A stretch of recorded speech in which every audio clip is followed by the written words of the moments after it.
გოგა ხაინდრავაც გამოჩნდა და აქციის მონაწილეებს შუა თითი უჩვენა. და ვიღაცას მარჯვენას მოჭრიდნენ, ზოგიერთებს კიდევ ენას. იმათ ყავთ ჰაჯი, ჩვენ ყავს ქაჯი.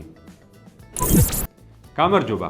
მე თორნიკე ვარ, ეს კვირის გადახვევაა და გასული დღეების რეზონანსულ მოვლენებს თქვენთან ერთად შევაჯამებ. კვირა გადასარევად დაიწყო. გავიგეთ, რომ უკრაინელებმა მოკლეს ოსიბოევიკი, ვინმე ყაზბეკ ტიმოვი, რომელიც გავრცელებული ინფორმაციით საქართველოს ეროვნული გმირის გიორგი ანწუხელიძის წამებაში მონაწილეობდა. ყველა შეგვხვდებოდა ალბათ ამ თემაზე პოსტები და განცხადებები. ერთადერთი, ვინც დუმდა, რა თქმა უნდა, ქართული ოცნება იყო. ოღონდ დუმილს არ აუშავს, უკვე აღარ ვჩივი, რადგან ის არ გვითხრეს, თქვენ რადიკალებო ადამიანის სიკვდილი როგორ გიხარიათო, არ აუშავს. მეორეც მოკლეს, მეორეც მოუკლავთ. ამ თემას საკუთარ სასამართლო პროცესზე გამოეხმაურა სინდისის პატიმარი რეზო კიკნაძეც, მოსამართლეს და პროკურორებს მიმართა. ის სეპარატისტი ოსი მოუკლავთ, რომელთანაც ბოდიშის მოხდას თქვენი ბელადი გავალებდათ და უნდა იცოდეთ, რომ ყველა მოღალატის ბოლო ეს არისო. ალბათ ამიტომაც გააძევეს რეზო დარბაზიდან. გელათის მდგომარეობის შესახებ ყველამ ყველაფერი ვიცით. მიმდინარე კვირას კი გავიგეთ, რომ სვეტიცხოველშიც წყალი ჩამოსულა. ამ ფაქტს გამოეხმაურა ოცნების წევრი ვინმე ბეჟან წაქაძე და ასეთი რამ თქვა. მუდმივი არაფერი არ არის, ალბათ გააკეთენ და ხარვეზიაო. ისე მართლა არ სჯობდა დღევანდელობას მე-11 საუკუნე? წყალი ჩამოვიდოდა და ვიღაცას მარჯვენას მოჭრიდნენ, ზოგიერთებს კიდევ ენას. ენის მოჭრა ვახსენეთ და მიმდინარე კვირაში თბილისის მერი კახა კალაძეც გამოჩნდა, რომელიც მერიიდან თანამშრომლების პოლიტიკური ნიშნით გათავისუფლების ფაქტებს გამოეხმაურა და ასეთი რამ თქვა. აბსოლუტურად გაუგებარია, დილით ჩემთან ერთად აკეთებდე თბილისის საქმეებს და საღამოს მაკრიტიკებდე და ძირს მითხრიდეო. Un momento, por favor, კახა. ის არ არის გაუგებარი, დილით თბილისელების საჭიროებაზე ზრუნავდე და საღამოობით თავპირს ამტრევდე და გაზით გუდავდე? ამ კვირას ასევე კალაძეს ეკუთვნოდა ერთგვარი რიტორიკული შეკითხვა. მოგწონთ ის, რაც რუმინეთში მოხდაო? იქ დიპსტეიტმა სასამართლო ხელში ჩაიგდო. ძალიან მომწონს, ბატონო კახა. რაც რუმინეთში მოხდა, ძალიან მომწონს. ჩვენს მაყურებელს შეგახსენებთ, რომ 24 ნოემბერს რუმინეთის საკონსტიტუციო სასამართლომ საპრეზიდენტო არჩევნების პირველი ტურის შედეგები ანულირებულად გამოაცხადა. მას შემდეგ, რაც გავრცელდა ინფორმაცია, რომ რუსეთი კოორდინირებულ ონლაინ კამპანიას აწარმოებდა ერთ-ერთი კანდიდატის სასარგებლოდ.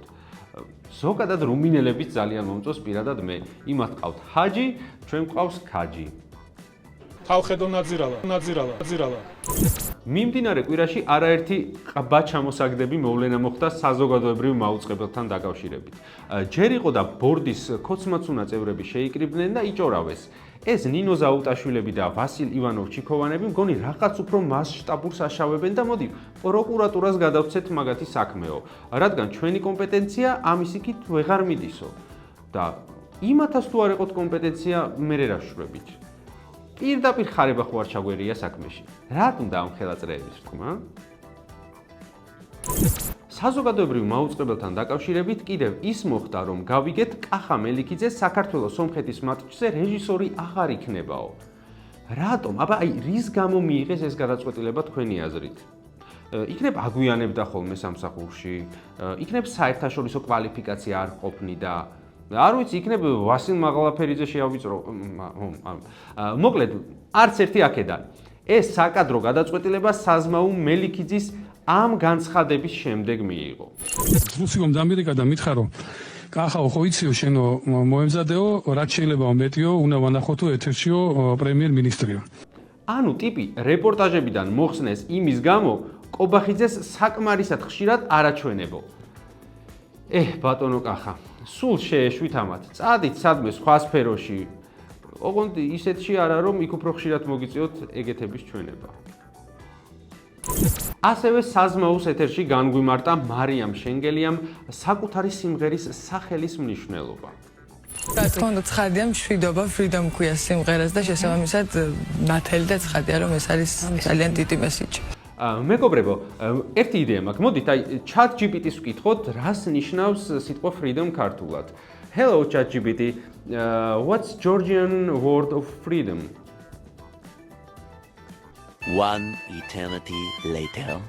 The Georgian word for freedom is თავისუფლება. And not მშვიდობა, right?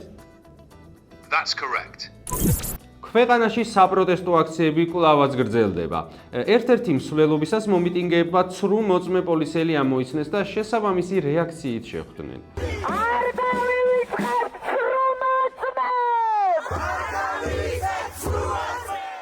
პოლიციელის რეაქციაც შესაბამისი იყო.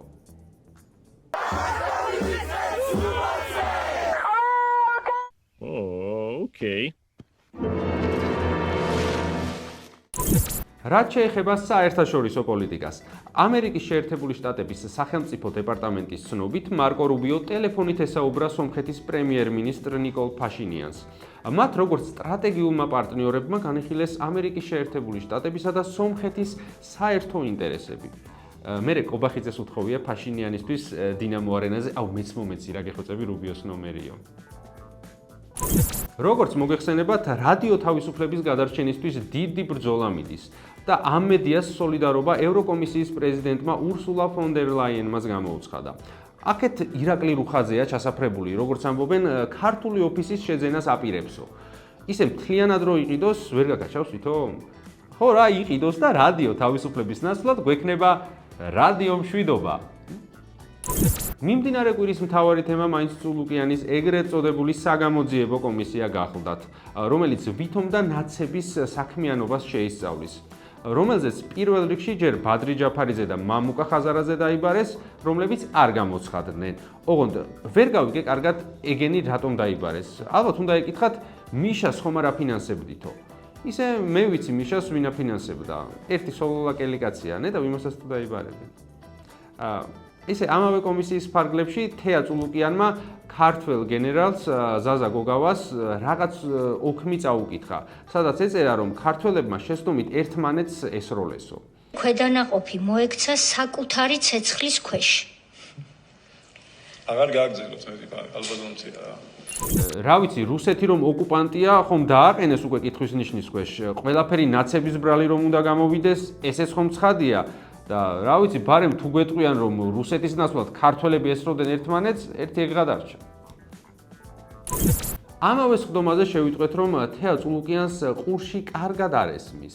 ოღონდ არ გეგონოთ, რომ მე ვაკადრებ ასეთ რამეს, ეს მისივე სიტყვებია.